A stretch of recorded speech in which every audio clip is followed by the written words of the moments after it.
एक शहर में एक बहुत बड़ा घर था।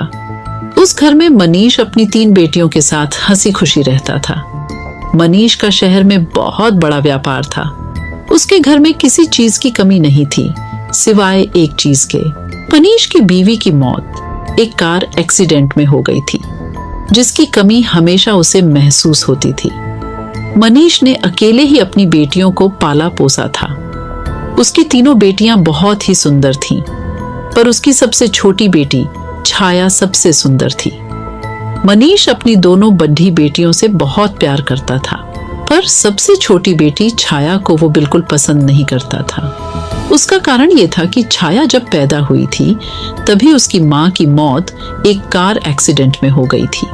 मनीष अपनी बीवी की मौत का कसूरवार अपनी सबसे छोटी बेटी छाया को समझता था, इसलिए वो उसे बिल्कुल प्यार नहीं करता था। एक शाम मनीष जब घर आता है, वो अपनी दोनों बड़ी बेटियों को आवाज देता है, संगीता कहाँ हो? तुम दोनों जल्दी आओ, देखो मैं तुम्हारे लिए क्या लाया हूँ। पापा, हम आपका ही इंतजार कर रहे थे। जल्दी से दिखाइए आप हमारे लिए क्या लाए हो। ये देखो संगीता, मैं तुम्हारे लिए कितने सुंदर जूते लाया हूँ। मेरे लिए क्या लाए हो? पापा मुझे भी दिखाओ। छाया पास खड़ी सब देख रही थी। उसे लगा कि उसके पापा उसे भी आवाज देकर बुलाएंगे और उससे भी कुछ देंगे। वो इंतजार करती रही, पर उसके पापा ने उसकी तरफ देखा भी नहीं। वह फिर डरते डरते अपने पापा के पास गई और धीरे से बोली, आप मेरे लिए क्या लाए हो? तुझे इस घर में खाने पीने को ढंग से मिल रहा है ना, तो उसी में खुश रह। समझी, ज्यादा उम्मीद मत लगा और जाकर अपना काम कर। छाया रोते रोते अपने कमरे में भाग जाती है। वो बहुत रोती है और अपनी माँ को बहुत याद करती है। छाया अपने पापा के दिल में भरी गुस्से को प्यार में बदलने की बहुत कोशिश करती थी। वो उनके लिए अच्छा अच्छा खाना बनाती थी। मनीष को छाया पर ना तो कभी प्यार आता और ना ही तरस। एक दिन मनीष अपनी बेटियों के साथ बैठकर नाश्ता कर रहा होता है। मैं कुछ दिनों के लिए बाहर काम से जा रहा हूँ, तुम अपना ध्यान रखना और अच्छे से घर में रहना। आप कहाँ जा रहे हो पापा? क्या हम आपके साथ नहीं चल सकते? नहीं बेटा, दरअसल वहाँ आसपास काजीरंगा नाम का जंगल है, तो तुम्हें वहाँ ले जाना ठीक नहीं है। तुम लोग घर पर ही रहो और खूब मजे करना। संगीता, माया और छाया उदास हो जाते हैं। उदास मत हो, मैं जल्दी ही वापस आ जाऊंगा। चलो अब जल्दी से बताओ कि मैं तुम्हारे लिए वहाँ से क्या लेकर आऊं। मुझे एक सुंदर मोतियों की माला चाहिए। मैंने सुना है जहाँ आप जा रहे हो वहाँ के जंगलों में बहुत सुंदर फूल होते हैं, जो बिना पानी और मिट्टी के भी बहुत समय तक ताजा रहते हैं। मुझे वो फूल चाहिए। छाया इंतजार कर रही होती है कि उसके पापा उससे भी पूछेंगे, पर ऐसा नहीं होता। सब नाश्ता करके हट जाते हैं और मनीष अपने जाने की तैयारियों में लग जाता है। छाया मनीष का सारा जरूरी सामान बांध देती है। मनीष अगली ही सुबह निकल जाता है। एक दिन के लंबे सफर के बाद मनीष होटल में पहुंच जाता है, जहां उसने अपने लिए एक कमरा बुक किया हुआ होता है। मनीष कुछ दिन वहीं रहता है और अपने सारे काम खत्म कर लेता है। उसके बाद वो अपनी सबसे बड़ी बेटी के लिए एक सुंदर सी मोतियों की माला खरीदता है। माला खरीदने के बाद मनीष सीधा जंगल की ओर निकल जाता है। वो माया के बताए फूलों को बहुत ढूंढता है, पर वो उसे कहीं नहीं मिलते। फूल ढूंढते ढूंढते वह जंगल के बहुत अंदर पहुंच जाता है। अचानक उसे एक बहुत सुंदर और अलग से घर दिखाई देता है। मनीष धीरे धीरे उस घर की तरफ बढ़ता है।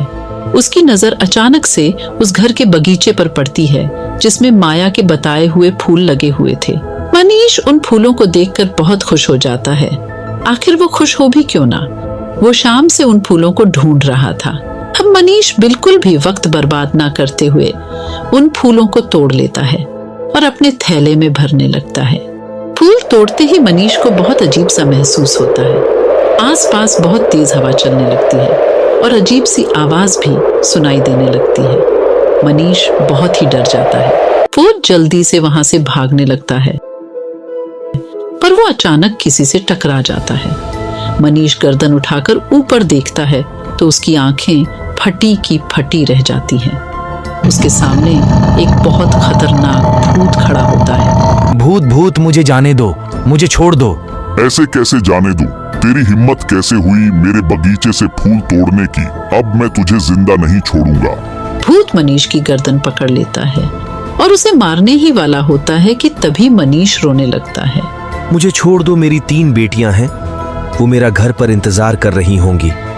उनका इस दुनिया में मेरे सिवा कोई भी नहीं है। उनकी माँ भी बहुत सालों पहले मर गई।